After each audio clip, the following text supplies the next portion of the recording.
Shout out to Black Justice 32 for tagging me in this story. I actually talked about this briefly. Well, me and Farrell Speaks briefly talked about this in the live stream collab that we recently did about a week ago, a little over a week ago, about a week ago, where you had this resource officer who you see right here, whose name, I didn't know his name at first, but I know it now. His name is Chris Smith, and he was apprehending this PC woman because they were at a football game and she refused to wear a mask or put the mask on when he told her to. So he basically did what he had to do. She was being combative with him. He was trying to reason with her, but she was just being too combative. It's that entitlement thing. Well, I'm a PC woman, you're a black man, I don't have to do what you say, and blah, blah, blah. And he ended up tasing the woman. Now, if you look at his hip, he has a gun on his holster. Had that been in reverse, the gun probably would have came out instead of the taser. But he does what he's supposed to do and everything like that.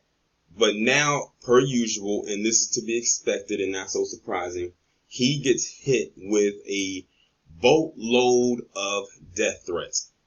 You don't even have to ask who the threats are coming from. It's pretty obvious. But see, this is how it is.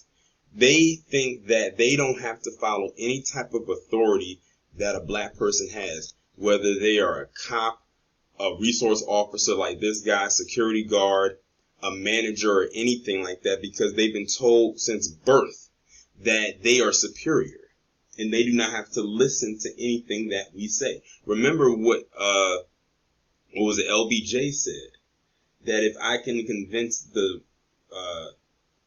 brokest or the poorest white person that they're more superior than the wealthiest black person, I'll have them voting Republican for the rest of the, something like that. I might have mixed the words up, but y'all know exactly what I mean. It goes something like that. I think I might have been mixing two quotes together, but they pretty much all line up to the same end game. But I'm going to go ahead and read this article. It says, school resource officer Chris Smith, who arrested and tased a woman earlier this week for refusing to leave when asked to wear a mask at a middle school football game, has been reassigned from working at the Logan Hocking School District after receiving multiple death threats and racist insults. It says a captain with the Logan Police Department said their office is receiving more than 300 calls an hour regarding their arrest made at a Hocking County middle school football game. Logan police officer Chris Smith has also received multiple death threats and racial insults. He has been reassigned from the Logan Hocking School District at this time. In a video shared on Facebook on Thursday, Alicia Kitts was arrested and tased by Officer Smith for criminal trespassing after she refused to leave the stadium. For failing to comply, there's that word comply. Now, here's the thing. You have PC that loves to say that we need to comply when it comes to dealing with officers and everything like that, but all that comply and don't resist goes right out the window when they are the ones that should be complying and not resisting. Especially when the person who is apprehending them happens to be black. And this is a black man, because many of them don't think we should have any type of authority whatsoever, even if we are in an authoritative position. I've seen this happen plenty of times. It never fails. Just remember, when they say blue lives matter, they're not talking about him. Just keep that in mind, unless the person is black. Now, I bet you if this woman was black and doing all of this, they would have been on his side. But because she's white, they're on her side. And because they don't like to have to wear the mask and everything like that, that is an added layer to it as well. When Smith told a woman in the stands, later identified as Alicia D. Kitts, that she needed to put on a mask when she said she had asthma and was not going to put it on, well, first off, if you had asthma, you could have did one of two things. Actually, you could have done one of three things. One, wear a mask, and if you needed to use your inhaler, just pull the mask down, use the inhaler, and put it back on. Or better yet, get one of those masks, because they have masks out there that has the holes in them that you can breathe in, so you don't have to constantly take it off. It's mostly more commonly used for those in the gym when they're working out. And it has the holes right there so they can breathe in and out of it. And you can take the little sockets off so you can breathe a little bit better. Or Third, not come to the game at all. Those were her options. It says, the officer told Kit several times that she needed to wear a mask, saying if she didn't, she would be asked to leave and wait outside of the stadium. After several attempts to get her to leave, Officer Smith advised her she was under arrest for criminal trespassing and asked her to place her hands behind her back multiple times, and she refused.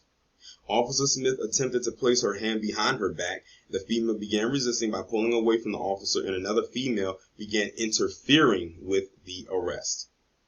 Officer Smith advised her to comply or he would deploy his taser if she did not quit resisting. The statement continues. The video shows two other people near the woman as she is tased while in the bleachers. Not only is Officer Smith receiving threats, but the Logan Police Department says they are getting hundreds of calls every hour due to outreach over the incident. Now, a large group of 2,000 people have started a Facebook group to show support for Officer Smith. Oh, well, that's good that he's, getting some support. This is a Facebook group with more than 2,000 people is showing growing support for Officer Smith, who arrested Alicia Kitts after he said she refused to leave the school grounds. He approached Kitts and told her she needed to put her mask on as required by the school policy. She said she had asthma and was not going to put it on. But you hear the defiance coming from that statement. I can imagine how she said it in her tone. I will not put this mask on, and you cannot tell me what to do. You big black, I'm just throwing that in there. She probably wanted to say it. But notice, like I said, a lot of times they are very combative with black officers or black cops because they don't see them as an authoritative figure. She probably would not have done this with a white cop, but then again, she probably would have because, Karen, she thinks she's the best thing out here since sliced bread nowadays. People done gave her the nickname of Karen, and she thinks she's the shit.